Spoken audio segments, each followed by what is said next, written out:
កម្ពុជានិងថៃគ្រោងនឹងចុះកិច្ចព្រមព្រៀងសន្តិភាពមួយក្នុងកំឡុងកិច្ចប្រជុំអាស៊ានដែលនឹងប្រព្រឹត្តទៅនៅខែតុលាឆ្នាំ2025ខាងមុខនេះដោយមានប្រធានាធិបតីអាមេរិកលោក Donald Trump នៅក្នុងការចុះកិច្ចព្រមព្រៀងនេះបើយោងតាមទីភ្នាក់ងារព័ត៌មាន Reuters ដែលបានចុះផ្សាយនៅថ្ងៃទី14ខែតុលាឆ្នាំ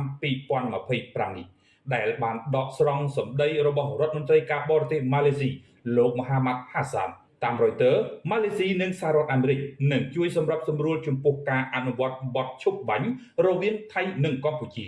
ដោយធ្វើយ៉ាងណាឲ្យភាគីជម្លោះកម្ពុជានិងថៃដោះគ្រាប់មីននិងដកកំភ្លើងធំៗចេញឲ្យអស់ពីតាមតំបន់ព្រំដែនក្រោយព័ត៌មាននេះត្រូវបានដកស្រង់មកផ្សព្វផ្សាយដោយសារព័ត៌មាននៅក្នុងស្រុកអ្នកលេងបណ្ដាញសង្គម Facebook បានលើកឡើងក៏ដូចជាបញ្ចេញមតិផ្សេងៗពីគ្នាផងដែរដោយអ្នកខ្លះបានសម្ដែងនូវការគាំទ្រនិងខ្លះទៀតមិនបានគាំទ្រចំពោះការលើកឡើងនេះឡើយខ្ញុំបាទនឹងដកស្រង់មតិមួយចំនួនមកបង្ហាញបងប្អូនផងដែរអ្នកលេងបណ្ដាញសង្គម Facebook មួយរូបបានលើកឡើងថាខ្មែរគ្រប់រូបពិតណាស់ចង់បានសន្តិភាព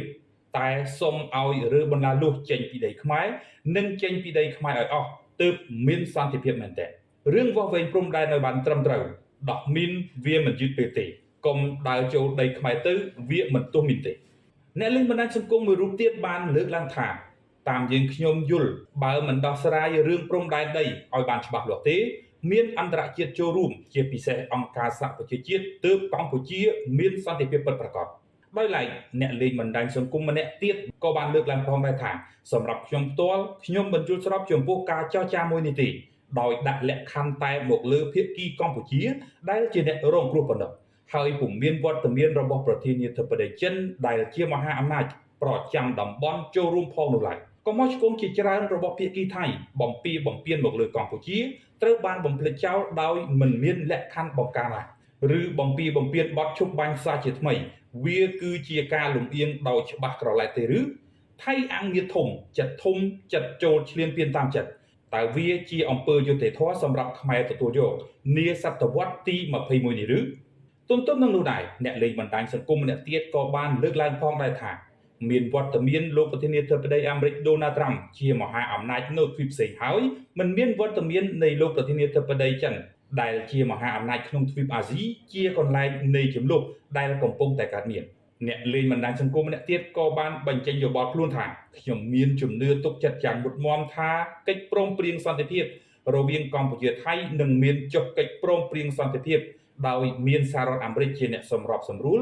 ឬបង្ខំឲ្យភាគីថៃពីព្រោះខ្ញុំមើលឃើញថាអាមេរិកបានចាប់បង្ខំអ៊ីស្រាអែលនិងប៉ាឡេស្ទីនរួចមកហើយដូច្នេះ80ទៅ90%ខ្មែរនិងសៀមនឹងមានកិច្ចព្រមព្រៀងនេះផងដែរដោយឡែកអ្នកលេងបណ្ដាញសង្គមមួយរូបទៀតបានបង្ហាញមតិមិនគាំទ្រថា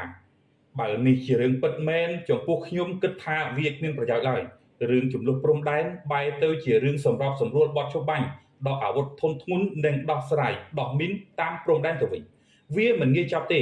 លុះត្រាតែយករឿងផែនទីព្រំដែនមកកាត់ក្តីនៅតុលាការអន្តរជាតិហើយអាមេរិកដើរតួជាអ្នកសម្របសម្រួលនិងជាសាក្សីរឿងចំនួនមួយនេះទើបទៅរួចបើមិនអញ្ចឹងទេខ្លាចតែយើងនឹងបាត់បង់ទឹកដីមួយនេះដោយកម្ពុជាក្រោមជាក់ជាពំខានកិច្ចព្រមព្រៀងជាមួយចៅសៀមមានច្រើនណាស់រាប់មិនអស់ទេតែលទ្ធផលមិនដូចកិច្ចព្រមព្រៀងសោះគឺវានៅតែកង្ឃ្លឿនឈ្លានពានទឹកដីខ្មែរនិងធ្វើបាបពលរដ្ឋខ្មែររហូតមិនចេះចប់មិនចេះហើយ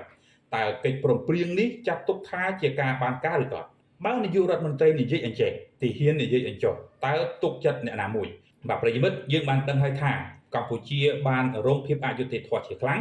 បន្ទាប់ពីសៀមធ្វើការឈ្លានពានជាច្រើនលើកច្រើនសារមកលើកម្ពុជានិងបានប្រើល្បិចថោកទាបបំផុតក្នុងគោលបំណងលេបយកទឹកដីខ្មែរ